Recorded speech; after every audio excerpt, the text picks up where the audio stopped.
before this video begins, I have a really exciting announcement to make.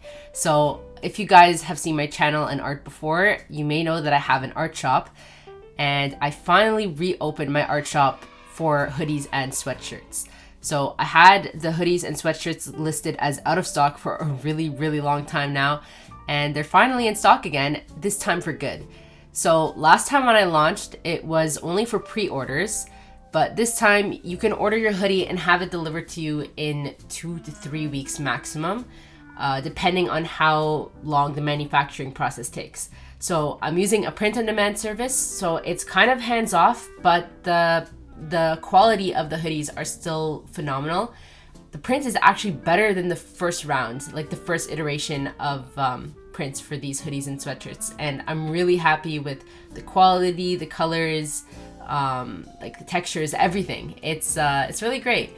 Anyways, if you're interested in ordering a Palestine stamp hoodie or a coffee stamp hoodie sweatshirt, those are in stock. The Palestine stamp stickers are also back in stock, and 50% of proceeds go to charity for all the Palestine themed items on my art shop.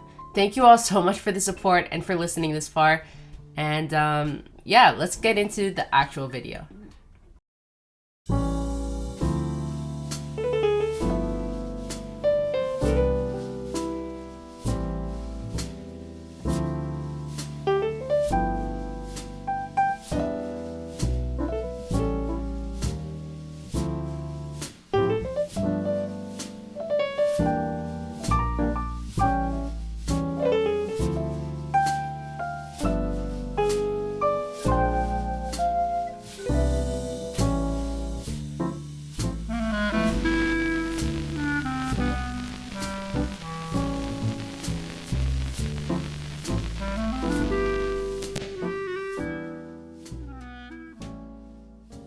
Hey everyone! So today's video is another episode in my How I Fill My Sketchbook series. It feels a little bit hypocritical to be making this series because I'm like not even halfway through my sketchbook and it's been over a year.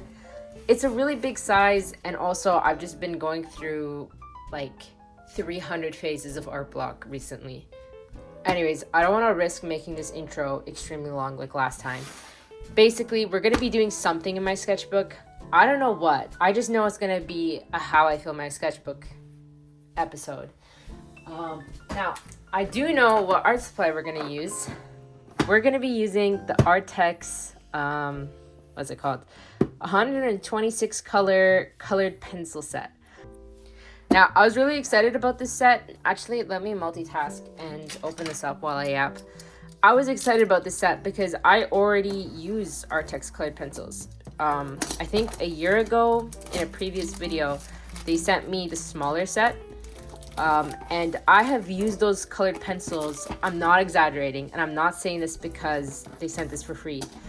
I've been using that first set that I got from them all the time. I don't want to ruin... Oh, I did. Never mind.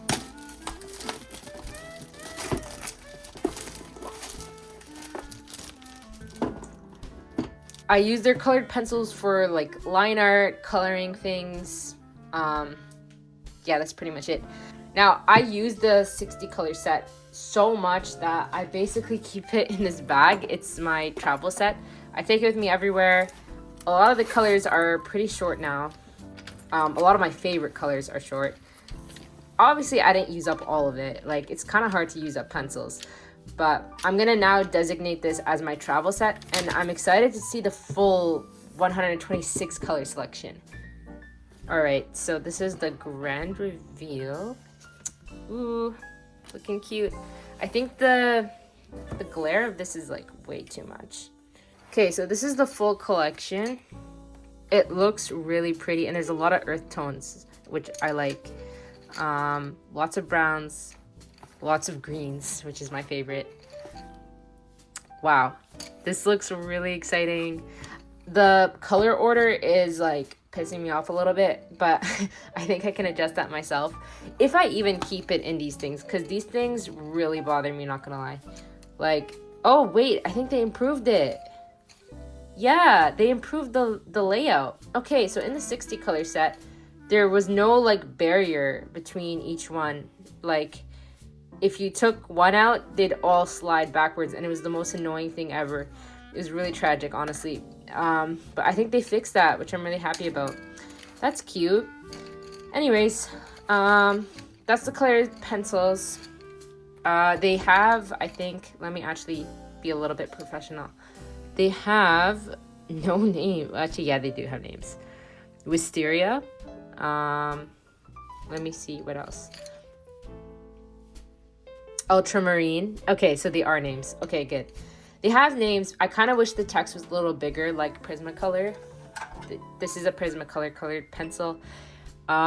This is my #1 colored pencil for realism, but these are my #1 colored pencils for line art and stuff. But that might change today. I'm gonna try doing some realism stuff with these colored pencils. Really test the limits. But yeah, these aren't that great for line art, even though they're super pigmented, because the tips keep cracking and it's annoying. They're wax based and these are oil based, so they're different. Okay, so after unboxing the colored pencils, the first step I took to fill the sketchbook spread was to look for reference photos on Pinterest. So here is my iPad and the Pinterest board that I made. Now, there's a ton of photos on this Pinterest board, and I'll have it linked in the description of this video, but I did not use all these photos, obviously. These were just like random pictures that I found inspiring at the time, and what I like to do is just shove them all into one board, and later on, while I'm actually sketching, decide what I want to include in that moment. So yeah, that's the method that works for me. It results in like very unorganized boards, but it's okay. I'll come back to this one and pick some other photos in the future.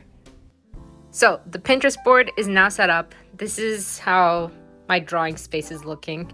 I have the Arrtx colored pencils here, my sketchbook, and this is the pages we're gonna be working on. And I have my emotional support Red Bull.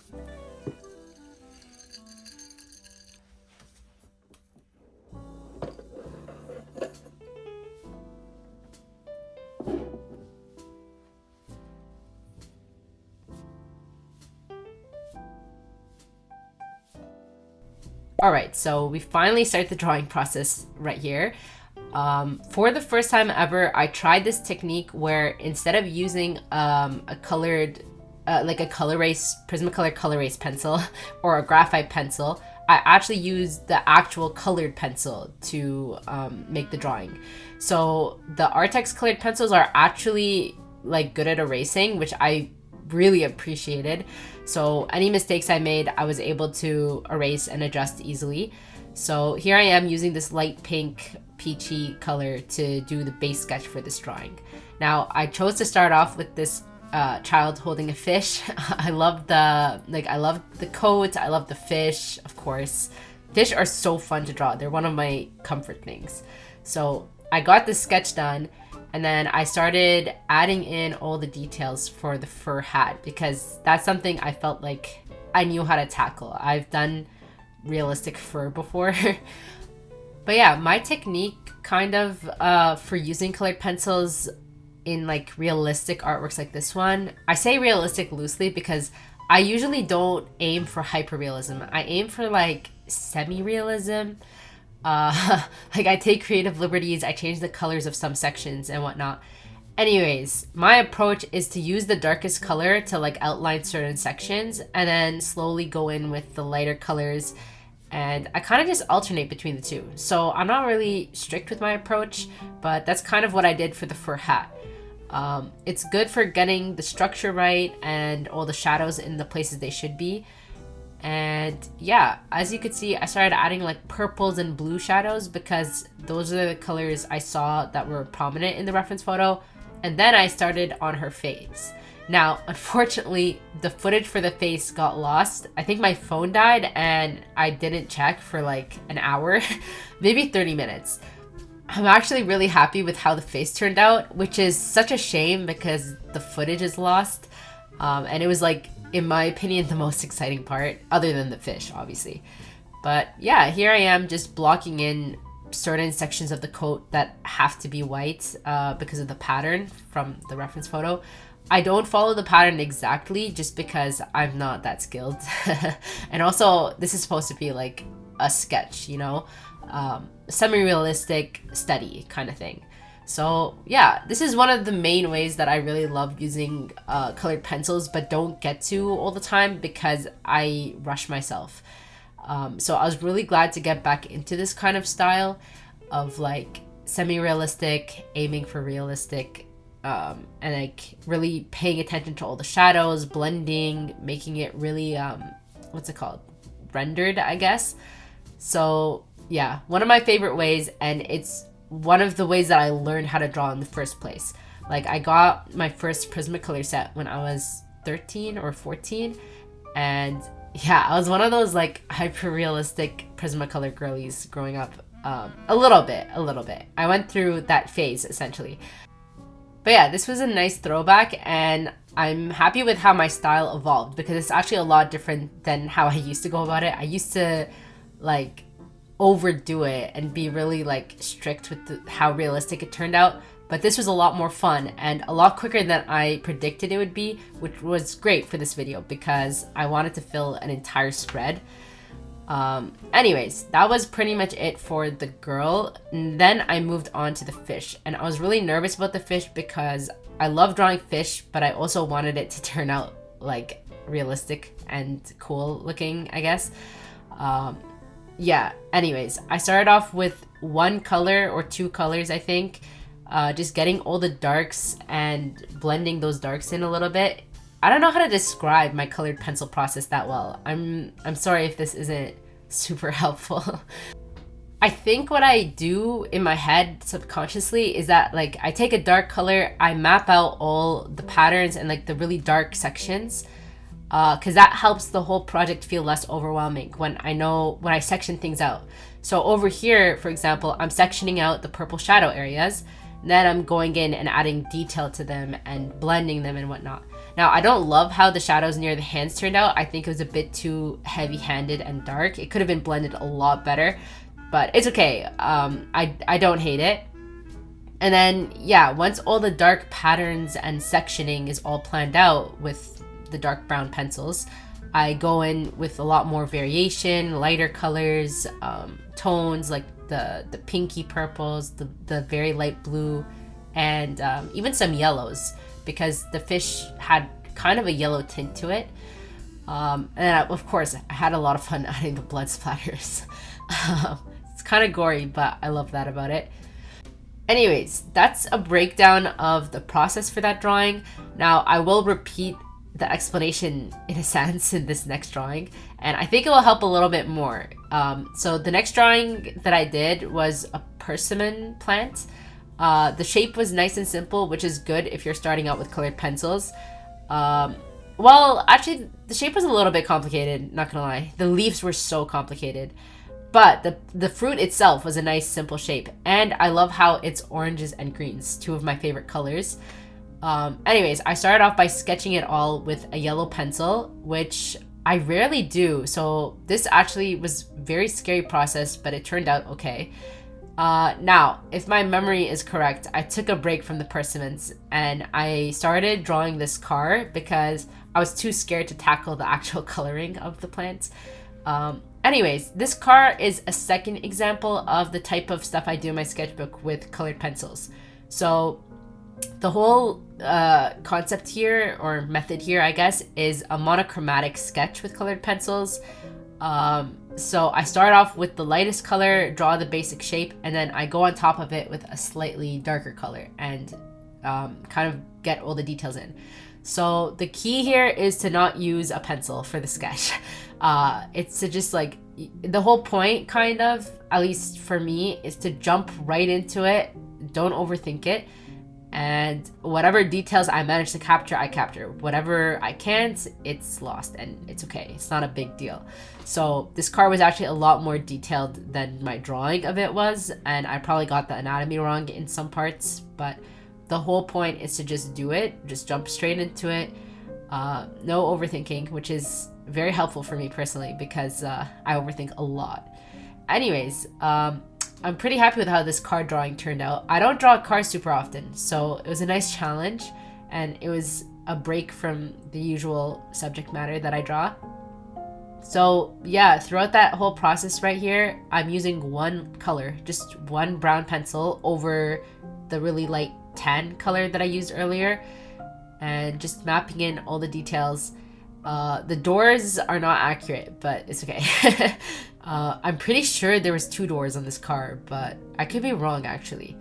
Who knows? Who knows how many doors were on here? Oh yeah, this is when I bring in the 3rd color, which is an even darker brown, like a sepia brown kind of.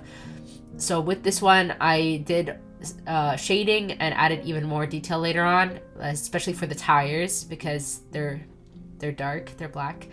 But yeah, that's pretty much it for this process. As you may have noticed, I like to draw my shadows really dramatically. So I look at the reference photo closely, I see the basic shapes, I map them out and scribble them in. Now, of course, the shadows aren't 100% accurate. I take some creative liberties, make some interesting shapes. I exaggerate a lot of the shadows and shapes. But that's what makes it fun, you know? And it makes it a lot less stressful in that, like, with that way of doing it. Anyways, I got a black or a near black color and did all the extreme shadows with that one. And then I think I was pretty much done. Question mark? Yeah, I was done. Now over here, I thought I was gonna draw a Tomogachi, I think. Tomoyachi. I don't know. I never played with them. But they're these cute little toys that I never got to experience. I think I was robbed as a kid. I should have had one of these because I think it was from my generation. I was born in 2000. Anyways, I didn't like how it was turning out. Actually, it was turning out perfectly fine. That's a lie. It was turning out perfectly fine, but I was lazy and I did not want to do another realistic thing on this page. I felt like it would be too cluttered, you know? I wanted the girl with the fish to shine and the car to shine. And I also wanted more browns on this page, and the Tomogachi, if that's what it's called, was not brown. So I ended up just covering it up with this paper. I guess this is like a 3rd way I use colored pencils, which is just for like fonts, letters, writing in my sketchbook. Now, in case you're wondering what the sticky note on the side there is all about, I was listening to the new Tamer Ashur album. He's like an Egyptian singer, and I was basically giving a first impression rating for all the songs. Honestly, it wasn't my favorite album of his, but there's a couple really good songs in there. Also, I used ChatGPT to get the actual name of this card that I drew because the Pinterest photo didn't mention it, and I swatched the colors up there. But yeah, that was pretty much it for the car and that section of the page. Here is where I finally get brave and start doing the plants. So I started with the branch because I am a coward and it seemed like the easiest part. Again, I use the same technique of like going in with the darkest color, then doing all the in-between stuff. And then I started doing the leaf, which was really scary, but I swatched the colors, I started doing it. So yeah, I did a base of a very light bright green. Then I mapped out the shadows on top and just went crazy with it, you know? Yeah, I like doing the base layer of neon green because it harmonizes the entire part. I don't know if harmonizes is a word, but it's okay. It's a word today. And then, yeah, I don't know. Like, my method varies from leaf to leaf. I hope, like, watching the process helps a little bit. Now, I did learn a lot of my colored pencil techniques from library books. So if you guys are interested, I could link all the... Actually, even if you guys aren't interested, I will link a lot of the books that I used as a kid, not even a kid, teenager, in the description of this video, because they helped me a lot learning how to color with colored pencils, and I feel like I'm not doing a wonderful job. I'm gonna blame my sickness, okay? Oh my god, I'm gonna stop here. Alright, I finished my coughing fit. Here, I'm just finishing up the last leaf, and then I moved on to the leafy part of the persimmon. I actually had no idea they were called persimmons for the longest time, but yeah, they're such a good fruit. Anyways, I did the leafy parts of them. It was a lot of just like very little colors. I think I just used 3 colors, and then it was just like mapping out where the shadows and highlights were, and that's what made them look like leaves, essentially. I don't know how helpful that is. Anyways, here for the actual persimmon, I used like a medium yellow, mapped out all the dark parts, and then I started blending the gradient of red, orange, yellow on top and putting in the shadow parts, which was like a dark maroon color, and then slowly started bleeding into the highlight part, so it's more gradual with a very light cream yellow. I think I explained it kind of well. And then I just repeated that process for the other ones, paying attention to where the leaves cast shadows, what direction the light's coming from, and that sort of thing. It was really hard though, because even though, so the leaves and branches did cast shadows, but also the fruit itself has dips in it, kind of. And for this last one here, I feel like I ruined it. Like the shadows aren't consistent with the shape of the fruit.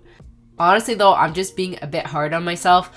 I like how it turned out overall. I just want to pay better attention next time to like the fruit shape. Anyways, on this next page, I really wanted a break from realism, and so I wanted to show like a third way that I use, or a fourth way or whatever, that I use colored pencils in my sketchbook, and that is for like illustrations kind of things. I'll get more into it later. Right now, I'm just doing the sketch with a col-erase pencil. Now, spoiler alert, this entire sketch gets scrapped because I really hated the angle and the style that I went with, kind of. Now, I wanted to do an illustration of my office area because I had no better ideas, and I didn't want to just use Pinterest photos for this video. I wanted to kind of be inspired by my surroundings, I guess.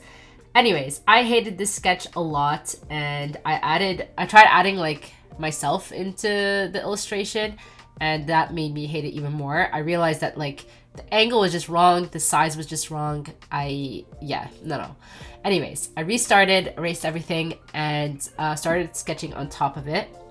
So I'm using a Prismacolor col-erase pencil for this because I didn't trust myself to do all those details and the perspective and everything with an actual colored pencil, which is a lot harder to erase. So yeah, I'm really glad I did, because otherwise this page would have been destroyed. For this version of the illustration, I used a different reference photo, which I'll put on screen right now. I just took a picture of my desk area, and of course I took some creative liberties. So I added a vent with my cat sitting on it. My cat Zico, he loves just taking all the warmth out of my room by sitting on the vent. So I added that, and like later on I add details that don't actually exist. And I also remove a lot of details because my desk is really cluttered, so I didn't want to drive myself insane. Anyways, I also added myself in the corner there just for funsies to add some like motion and like interest into the illustration. Now, in a few seconds, my tripod is about to break. So I use like a gooseneck tripod to record all my videos and hold my phone up. And 1 second, yeah, that's where it happened. The whole front of it snapped off. Apparently, I was just like a bit too aggressive when fitting my phone in, and the plastic cracked. I tried to use it anyways, but then my phone fell off while recording. This thing lasted with me for 3 years. I was really sad and annoyed. So I had to go back to the old-fashioned way of filming my videos, which is stacking up boxes and books and then balancing my phone on the top of it. So yeah, that's why there's a change of angle. Now, this method actually turned out super stable and like, I don't know, it worked super well. I won't be doing this because it takes a huge portion of my desk, but it was a nice throwback. Anyways, on screen here, I'm adding all the details to my desk, which was a lot. So like I have my computer there, coffee, my sketchbook, and yeah, this part was, I don't know, kind of standard. I just used a col-erase pencil to map out all the like details and stuff. I used the orange col-erase pencil because I was hoping it would blend into whatever medium I used, and my office is pretty warm, so I felt like it would suit the color scheme, whatever color scheme I picked. Now over there, I included my gooseneck phone holder, the one that just died. And yeah, I think that's it for the commentary for this set portion of the video, because it's literally me just sketching with a col-erase pencil, but I'll be back for the coloring section.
And we're back. So originally I thought that I was gonna color this entire page with markers.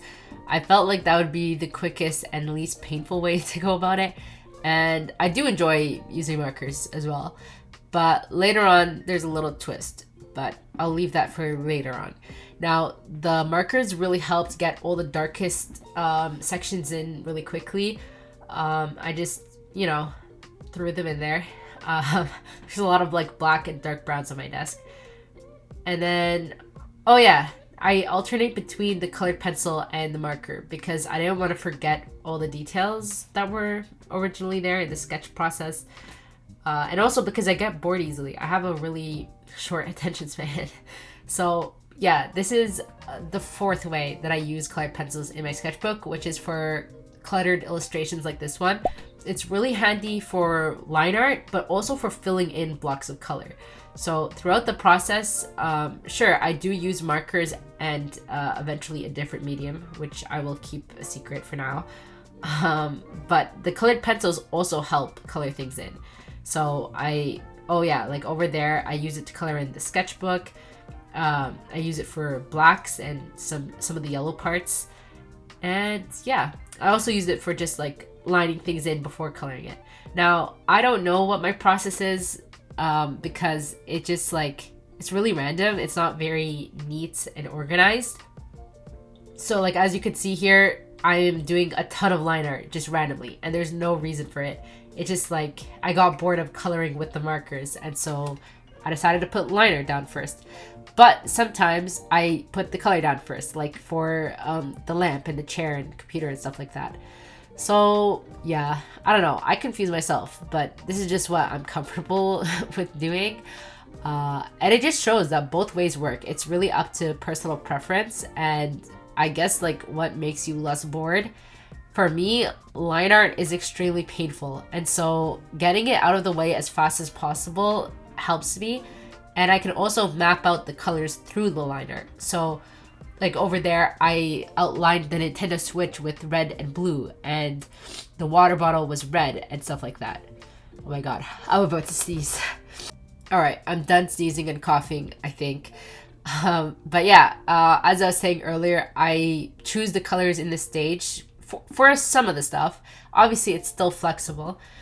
And now the horrifying part of this part of the process is that I knew in my head that I would have to do a lot of this line art all over again because whatever medium you use, it sometimes wipes away the colored pencil. It's really sad, very heartbreaking, 0 out of 10 experience sometimes. This time, honestly, it wasn't too bad. I was trying to stay calm and be patient. But yeah, I added some yellows there with markers for a couple seconds, and then I went back to line art, I guess. Now, the great part of these colored pencils is that they have a really hard tip. They're oil-based and not wax-based, and so they don't crack easily, which makes line art a lot less painful than it could be. I really appreciate that about them, which is why I love Arrtx colored pencils, because, you know, like, they just work for a lot of the stuff that I like to do. They work for realism. They just require a slightly different technique than Prismacolor for realism. And they work for outlining things, which Prismacolors do not, in my opinion. But yeah, here I'm just drawing all the details for the posters, which was really cute. I actually used my wall. Like, I just stared up at my wall for this part because most of the posters are there. I did add a calendar that doesn't actually exist, but, you know, you gotta have fun sometimes and just break away from reality. I'm saying that as if I did something crazy. It's calendar. Anyways, here is when I begin coloring, finally. Now, the mystery supply that I switched to was watercolor because I realized markers would take 3 billion centuries because of how small some of the details are. So especially for like painting the desk and large surfaces, I'd have to avoid so much stuff with the markers. And it has like Ohuhu markers have pretty big tips still, even the brush tip side. With a paintbrush, however, and watercolors, it's a lot easier because even if I do mess up, I could just use a paper towel to lift it a bit. I think the main drawback of using watercolors on top of the colored pencil though is that I feel like it lifted more than the Ohuhu markers would have lifted. And also, I'm using a Leuchtturm sketchbook, and it honestly sucks. It sucks for watercolors so bad. I love this sketchbook for markers and colored pencils because the smooth surface is a huge advantage, but when it comes to watercolor, it's so bad. It's okay though. I'm surviving kind of with the sketchbook. I am determined to finish it. I'm not giving up on it. Not like last time. And then yeah, anyways, it's not a big deal. But because of the weird smoothness of the paper, as you could see here when I was painting the floor, it's so streaky. It's weird. It's like the watercolors kind of float on the paper. So for my next sketchbook, I'm definitely planning on getting a sketchbook that works better with watercolors, so I could go back to like really enjoying watercolors in my sketchbook, which I miss. But yeah, for now, I'm just putting up with it, and it's okay. It's not a huge deal. Now, the coloring process was a lot faster than it could have been because with watercolors, you know, you don't need to have 3 billion mark colors out at once and, you know, alternating between colors, testing colors. You just mix them on the palette and then use them. Oh my god, my voice is so nasally. It's like my nose is so congested. This is so bad. Anyways, on screen here, as you can see, I am doing the tedious task of going over everything all over again. It was so tedious. I was so mad throughout this process, but it was necessary and it helped make things pop out again. Now, for some of the posters, I still needed to add details. I was just being lazy and put it off till this part. And yeah, honestly, some of the objects were just like entirely colored with the colored pencils because, you know, the colors are vibrant and it's a quick way to just add things in. So some of the posters, I just did the whole thing with the colored pencils. And yeah, I don't know what else to really add for this part, but if you have any questions about my process, I'd be more than happy to answer in the comment section below. Also, a lot of people have been asking me to do another cluttered background tutorial, so I think I will do that in one of my next videos. I'd love to make it like a Q&A style video so that I can really target the questions that people actually have. Oh yeah, wait, here on screen, sorry, I'm scatterbrained. I painted a watermelon on the canvas, but it looks so stupid and out of place. So later on in this video, I cover it up with white acrylic paint, and I'm really glad I did because, I don't know, it just looks weird and it blends into the hoodie a lot. So yeah, I changed that, don't worry. And then, yeah, here I'm just finishing up details, but back to what I was yapping about earlier. I will be taking questions for the cluttered background video because it's going to be the second tutorial for cluttered backgrounds that I do, and I want to make sure that I like actually make it relevant to what people want to hear, so it's not unorganized like this video, I guess. And I just feel like a Q&A would be interesting. I don't know if I've done a Q&A on my channel before. I don't think I have, so I might make it cluttered backgrounds related, but then also make a general Q&A at the end, maybe, if I have time to spare. So yeah, let me know if you're interested in that. I wouldn't put questions in the comment section for cluttered backgrounds for this video, just because I might forget. I'll make a dedicated community post on my YouTube channel for that. Anyways, at this point in the process, I was almost done all the coloring, but something felt like it was missing. So first off, I deleted the watermelon because it looked so out of place and it was distracting from the character. More importantly though, I wanted to add a shadow across the entire artwork because I felt like it looked kind of bland. So I did a purple glaze with watercolors and Ohuhu markers across the entire thing to kind of just give it more dimension. I wanted to make it so that the lamp was the only like light part, I guess, and everything else was cast in shadow. Yeah, this was a really big risk to take because first of all, I'd have to line everything a third time, but fourth sounds more dramatic. Yeah, lining everything a fourth time was not fun at all. I was crying the whole time. I actually thought I destroyed the artwork because the paint that I added for some reason lifted so much. I don't know, it just made this like blurred effect. Anyways, it worked out for the best. I'm really happy I did that because it made the painting a lot more dramatic. It added a cool purpley tone to everything.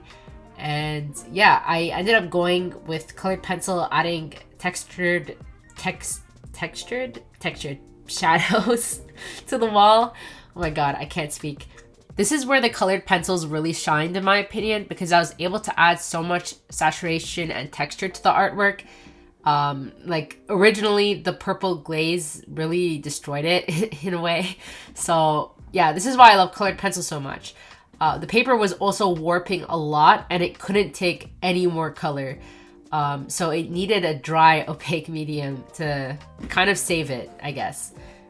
But yeah, after that, I was pretty much done. Guys, I can't believe it, but I think I'm finally done. And that's the outcome. I'm gonna clean up my desk and then we can do like a proper outro, not intro. Okay, so that's it for today's video. I actually can't believe I'm done this spread and I'm pretty happy with how it turned out. This page genuinely gave me a heart attack, especially when I added the shadows. I truly believed it was the end and I was gonna like cry, I guess, maybe a little bit. Yeah, and honestly, it turned out for the best. It was very flat before, but now this really shines and pops out nicely. I love the effect of it. Yeah, overall, it was a really interesting spread. I added this here because I wanted to just brighten up the page a little bit, and it looks cute, but underneath is still this stuff here.